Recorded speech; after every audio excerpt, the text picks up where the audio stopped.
Youth చాలా ఫాస్ట్గా వెళ్ళిపోతున్నారండి. తర్వాత చదువు మీద ధ్యాస తగ్గించేస్తున్నారు. వేరే వాటి మీద యూట్యూబ్లు, సోషల్ మీడియా పైన ఎక్కువ కాన్సన్ట్రేట్ చేస్తున్నారు. వాళ్ళకి ఎక్కువ డైవర్షన్కి అవకాశాలు ఎక్కువ ఉన్నాయి. దీంతో కాన్సన్ట్రేషన్ అంతా స్టడీస్ మీద పోయి తతిమ వాటి మీద ప్రభావం ఎక్కువ చూపిస్తుంది. కాబట్టి ఎక్కువ వాళ్ళు దానికి ఇదవుతున్నారు. అది కాకుండా వాటికి లిమిటెడ్ టైము ఓన్లీ నాలెడ్జ్ పర్పస్గా తీసుకుని కనుక వాడుకునేటట్టయితే ఈవెన్ సోషల్ మీడియా కూడా వాళ్ళకి హెల్ప్ఫుల్ అవుతుందని నా అభిప్రాయం. అంటే ఉన్నటువంటి సోషల్ మీడియాలో పాజిటివ్ నెగిటివిటీ అయితే ఉంటుంది. సో మనం యూజ్ చేసుకునే సిచ్యువేషన్ అంటారు. పాజిటివ్ నెగిటివ్ సోషల్ మీడియా ఎప్పుడు కూడా నెగిటివ్ పాజిటివ్ రెండు ఉంటాయండి.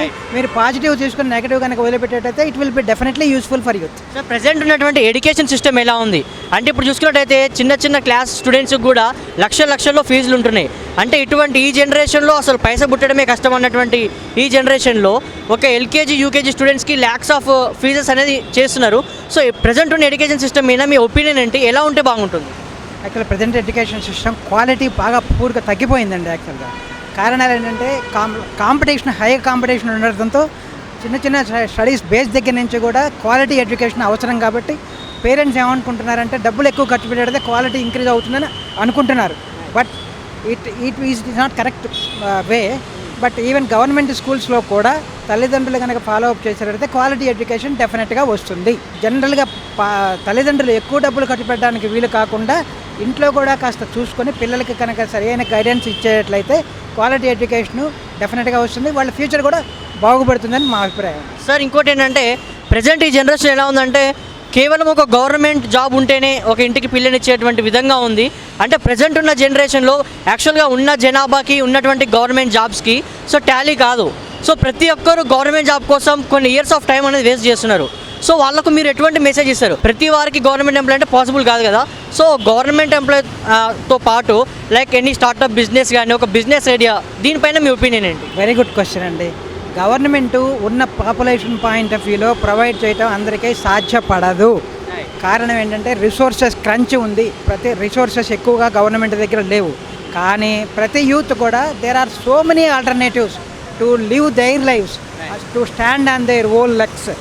చక్కగా బోల్డ్ని ఇండియాలో ఉన్నంత ఫెసిలిటేటివ్, ఇండియాలో ఉన్నంత ఆపర్చునిటీ ఎక్కడా లేదు. జనాలు మాత్రం ఇప్పుడున్న యూత్ ప్రతివాడు బీటెక్ చేయటము, అమెరికా వెళ్దామా రష్యా వెళ్దామా అని ఆలోచిస్తున్నారే తప్ప మనకున్న వనరుల్ని మనం పెరమగా బజ్జీలు బండిలు పెట్టుకున్నా కూడా బ్రహ్మాండంగా ఒక క్వాలిటీ మెయింటైన్ చేస్తే వాడికున్న ఫెసిలిటీ, వాడికున్న ఇండివిజువాలిటీ వేరే రాదండి. పోకడలతో ఊరికే పాశ్చాత్య దేశాలని పోకడపోయి అక్కడ ఎంతో చాలా ఇబ్బందులు పడుతూ తల్లిదండ్రులకు ఆన్సర్ చెప్పలేక అప్పుల పాలైపోతూ చాలామంది ఇబ్బందులు పడుతున్నారు. వాళ్ళకి నేను ఇచ్చే సజెషన్ ఏంటంటే మన ఇండియాలో బోల్డని వనరులు ఉన్నాయి, చాలా ఆల్టర్నేటివ్స్ ఉన్నాయి.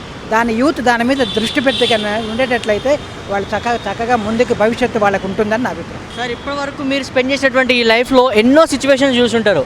సో యూత్కి ఈ ఏజ్లో ఎలా ఉంటుందంటే లైక్ గర్ల్ ఫ్రెండ్ ఉంటే బాగుండు, లైక్ మందుకు ఎడిక్ట్ అవ్వడం, ఇటువంటి కొన్ని బ్యాడ్ హ్యాబిట్స్ అనేవి ఉంటాయి.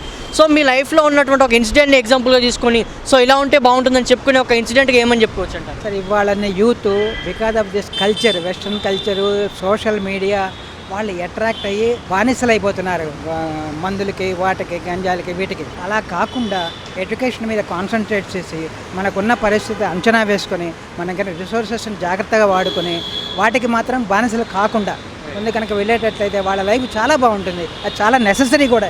ఇప్పుడున్న ఈ సిచ్యువేషన్లో యూత్కి నేను ఇచ్చే గైడెన్స్ ఏంటంటే don't get diversion to all other addict.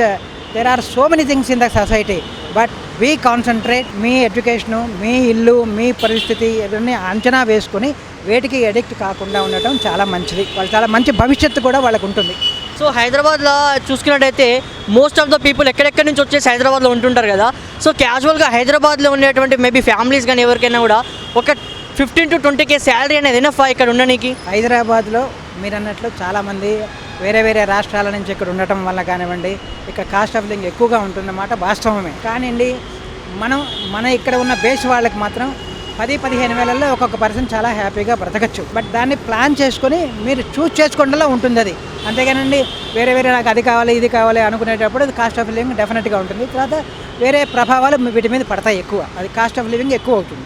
అలా కాకుండా మంచి భోజనం, మన భోజనం మనకు రీజనబుల్గా ఉండేటంటే చాలా తక్కువ ఇదిలో కూడా కాస్ట్ ఆఫ్ లివింగ్లో మనిషి బతకడానికి అవకాశాలు ఉన్నాయి. సో ప్రజెంట్ ఇప్పుడు చూసుకున్నట్టయితే మనీకి ఇచ్చినటువంటి వాల్యూ పీపుల్స్కి ఇవ్వట్లేరు, జనాలకు ఇవ్వట్లేరు. అంటే ప్రతిదీ డబ్బుతో పని అవ్వడం వల్ల కూడా ఎటువంటి మనిషికి ఐదర్ మన ఫ్యామిలీ వాళ్ళైనా కూడా కొన్నిసార్లు సిచ్యువేషన్స్ ఎలా ఉంటాయంటే మనం వాళ్ళకి ఫేవర్గా లేకపోతే, డబ్బు లేకపోతే వాళ్ళు మనం వదిలేటువంటి పరిస్థితి.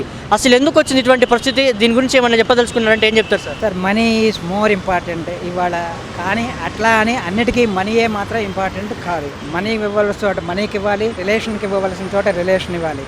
కానీ ఇప్పుడున్న పరిస్థితుల్లో తల్లి, తండ్రి, భావాల తర్వాత అందరూ కూడా మనీ చుట్టూ తిరుగుతూనే ఉన్నారు. వాళ్ళకి మనీకే ఎక్కువ వాల్యూ ఇస్తున్నారు. కారణం ఏంటంటే మనీ లేకుండా బతకలేడు ప్రతి మనిషి కూడా. వాళ్ళ స్టార్టింగ్ విత్ యూత్ లెవెల్ నుంచి వాళ్ళు ఓన్ సంపాదించకుండా వేరే వాళ్ళ మీద ఆధారపడటం వలన ఇటువంటి ఇది వస్తుంది. తల్లిదండ్రులు మాకేమిచ్చారు, అన్నయ్య మాకేమిచ్చాడు, వాడికి ఉంది నాకెందుకు ఇవ్వలేదు.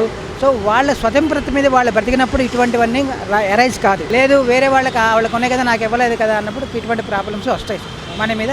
తర్వాత మనీ ఎక్కువ ఇంపార్టెన్స్ ఇవ్వకుండా బంధుత్వానికి, రిలేషన్షిప్కి నేడైతే ఈ సొసైటీలో చాలా ఎంజాయ్ చేయొచ్చు. Really that is more important than money. Relationship is more important than money.